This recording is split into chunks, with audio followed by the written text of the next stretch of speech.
اور جوانی کو حصول علم کے لیے غنیمت جاننا، جہاں تک ہو سکے اپنے راستے میں پیدا ہونے والی رکاوٹوں کا خاتمہ کرنا، ایسے افراد سے قطع تعلقات کرنا جو اس کو اس کے ہدف سے دور رکھیں، تمام اوقات میں علم سیکھنے اور اس کے تحفظ کی طرف دھیان رکھنا، اعلی ہمتی سے کام لینا اور ٹال مٹول کرتے ہوئے تھوڑے علم پر راضی نہ ہونا، اپنی علمی سرگرمیوں کی ترتیب میں اہمیت اور برتریت کا لحاظ رکھنا، اپنے استاد اور بزرگوں کے ساتھ ادب سے پیش آنا اور ان کی تعظیم و احترام کرنا۔ مقدمہ الف، شاگرد پر استاد کا حق۔ ب، حضرت موسیٰ سے کیے گئے سوال سے ماخوذ طالب علم سے متعلق آداب۔ جیم، آداب معلم سے متعلق حضرت خضر کے جواب سے ماخوذ نکتے۔ اپنے استاد کے نظریے کو ترجیح دینا، اپنے استاد کے بارے میں یہ اعتقاد رکھنا کہ وہ اس کا حقیقی اور روحانی باپ ہے، یہ اعتقاد رکھے کہ وہ روحانی مریض اور استاد اس کا طبیب ہے۔ استاد کو احترام کی نگاہوں سے دیکھنا اور اس کے عیوب سے چشم پوشی کرنا، استاد کے آگے علماء اور دوسرے لوگوں سے زیادہ اظہار تواضع کرنا،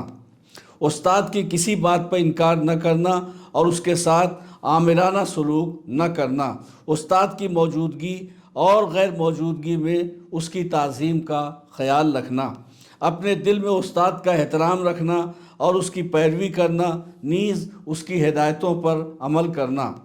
کسی شے سے آشنا کرنے پر استاد کا شکریہ ادا کرنا اور اس کی سرزنش یعنی ڈانٹ پھٹکار پر اس کا شکر گزار ہونا،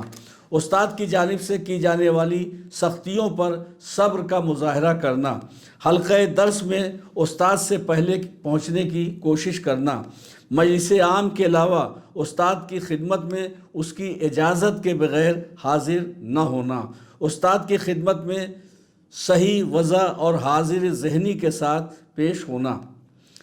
ملول یا نیند اور سستی کی حالت میں استاد کے پاس درس میں نہ بیٹھنا، اگر استاد کی خدمت میں اس وقت پہنچے جبکہ کوئی دوسرا اس سے گفتگو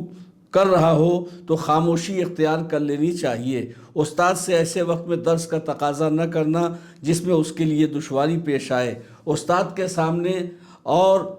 ادب اور خشوع اور خضوع کے ساتھ بیٹھ جانا، اس کے سامنے دیوار یا کسی قسم کے تکیے پر ٹیک نہ لگانا، پوری توجہ کے ساتھ استاد کی طرف رخ کیے رہنا، استاد کے سامنے اپنی آواز اونچی نہ کرنا اور دوسروں سے سرگوشیاں یا اشارے نہ کرنا، حتی الامکان اپنے استاد سے ادب سے مخاطب ہونا،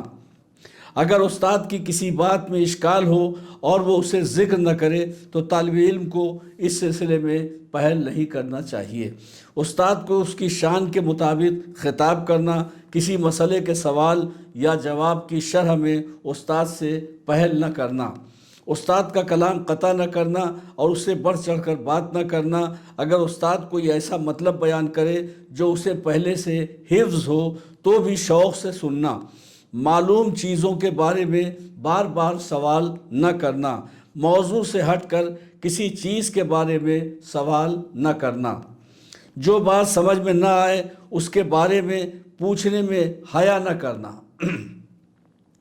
جب استاد کہے کیا سمجھ گئے تو جب تک مطلب پوری طرح واضح نہ ہو جائے ہاں نہ کرنا، پوری توجہ استاد کی طرف رکھنا، جب استاد اسے کوئی چیز دے تو سیدھے ہاتھ سے لینا اور جب وہ خود استاد کو کوئی چیز دے تو بھی سیدھے ہاتھ سے اسے دینا، جب استاد کو لکھنے کے لیے قلم نکال کر دے تو اسے بالکل تیار کر کے دینا، اگر استاد کو جائے نماز دینا چاہے تو اسے کھول کر بچھا دینا اور بعد میں مصلی سمیٹ دینا، استاد کے کھڑے ہونے پر کھڑا ہونا اور اس کے کھڑے ہوتے ہوتے بیٹھ نہ جانا،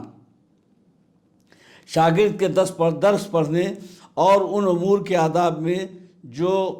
جن کو اسے اپنے ساتھ اور ہم درسوں کے ساتھ اپنانا چاہیے، شاگرد کے درس پڑھنے اور ان امور کے آداب میں جن کو اسے اپنے ساتھ اور ہمدرسوں کے ساتھ اپنانا چاہیے، مطالعے میں اتنے ہی پہ اکتفا کرنا جتنا اس کے لیے قابل برداشت ہے۔ اپنے درس کو حفظ کرنے سے پہلے اس کی اچھی طرح تصحیح پر توجہ دینا، تصحیح کے لیے قلم کاغذ رکھنا اور صحیح صورت کو ضبط کرنا، حفظ کیے ہوئے درس کے بارے میں مذاکرہ کرنا اور ان پر مسلسل غور و فکر کرنا، تعلیم کے سلسلے میں اپنے دن رات کے اوقات کو منظم کرنا، مختصر کتب کے بعد بڑی کتب کو پڑھنا، حصول علم میں بہت زیادہ محنت اور کوشش کرنا، تھوڑے پر قناعت نہ کرنا، ہمیشہ استاد کی مجلس میں حاضر ہونا، بلکہ اگر ممکن ہو تو اس کی ہر مجلس میں ساتھ رہنا، حاضرین کو سلام کرنا اور استاد کو اس کے علاوہ خصوصی سلام کرنا، اپنی منزلت کے مطابق استاد کے قریب بیٹھنے میں شوق و رغبت رکھنا، حاضرین مجلس اور اپنے ساتھیوں کے ساتھ مؤدبانہ سلوک کرنا، مجلس میں دوسروں کے لیے باعث زحمت نہ ہونا اور اپنی خاطر کسی کو اس کی جگہ سے اٹھنے کو ترجیح نہ دینا، ضرورت کے بغیر مجلس کے وسط میں نہ بیٹھنا اور نہ دوسروں کے سامنے آ کر بیٹھنا،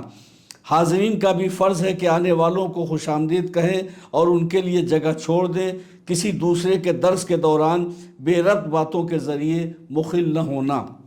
جب استاد کسی شاگرد کے ساتھ محو گفتگو ہو تو کسی دوسرے شاگرد کا اس میں مداخلت نہ کرنا، استاد کے سامنے درس پڑھ کر سنانے میں اپنی باری کا لحاظ رکھنا، اپنے ساتھیوں میں ایسے طالب علموں کے ساتھ بحث و مباحثہ کرنا جو استاد کے درس میں پابندی سے آتا ہو، طالب علموں پر فرض ہے کہ ان میں جو زیادہ جانتا ہو اپنے دوستوں کو اس کی طرف رہنمائی کرے اور انہیں اس کی طرف رغبت دلائے۔ یہ کچھ حقوق و فرائض اور آداب شاگردوں کے تھے جو اختصار کے ساتھ بیان کیے گئے۔ استاد اور شاگرد دونوں کی ذمہ داری ہے کہ وہ ایک دوسرے کے حقوق اور اپنے فرائض کا خیال رکھیں۔ خدا حافظ، فی امان اللہ، التماس دعا۔